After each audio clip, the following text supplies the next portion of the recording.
युवक को तुरंत एहसास हो गया कि युवती को उसकी सहायिका ने धोखा दिया है, इसलिए उसने विनम्रतापूर्वक उसे चेतावनी देने के लिए आगे कदम बढ़ाया। हालांकि देखने वालों को लगा कि वह बस परेशानी खड़ी कर रहा है और युवती ने भी उसे पीछे हटने को कहा और जुए की मेज पर अपनी पूरी किस्मत दांव पर लगाने की तैयारी कर ली। लेकिन पत्ते बांटने से ठीक पहले युवती को युवक की सलाह न मानने का पछतावा हुआ। उसे क्या पता था कि वह युवक असल में एक प्रसिद्ध गुप्त जुए का देवता था। लेकिन जैसे ही वह शिखर पर पहुंचने वाला था, उसने अपने परिवार के लिए अपना पद त्याग दिया। इस कृत्य से स्वाभाविक रूप से उस परोपकारी को गुस्सा आया जिसने उसे बचपन से पाला था और जुए का देवता बनने के लिए प्रशिक्षित किया था। प्रतिशोध से बचने के लिए युवक ने अपने परिवार की रक्षा के लिए जुए की दुनिया में फिर कभी कदम न रखने की कसम खाई।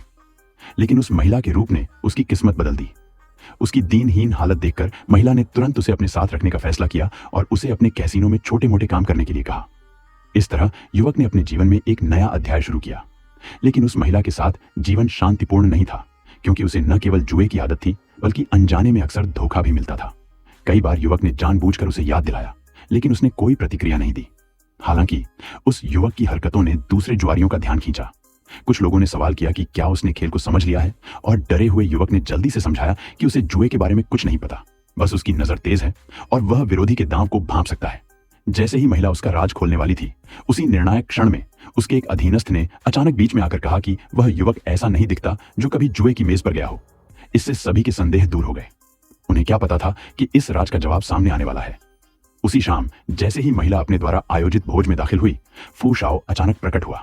उसने न केवल सबके सामने एक जादू का करतब दिखाया, बल्कि महिला को सीधे जुए की मेज पर आमंत्रित भी किया। फू शाओ की इन हरकतों से युवक घबरा गया, लेकिन उसके अधीनस्थ को कोई परवाह नहीं थी।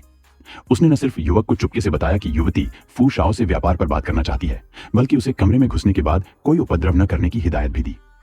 लेकिन जैसे ही युवक अंदर दाखिल हुआ, उसने देखा कि युवती जुए की मेज पर लोगों से घिरी हुई है।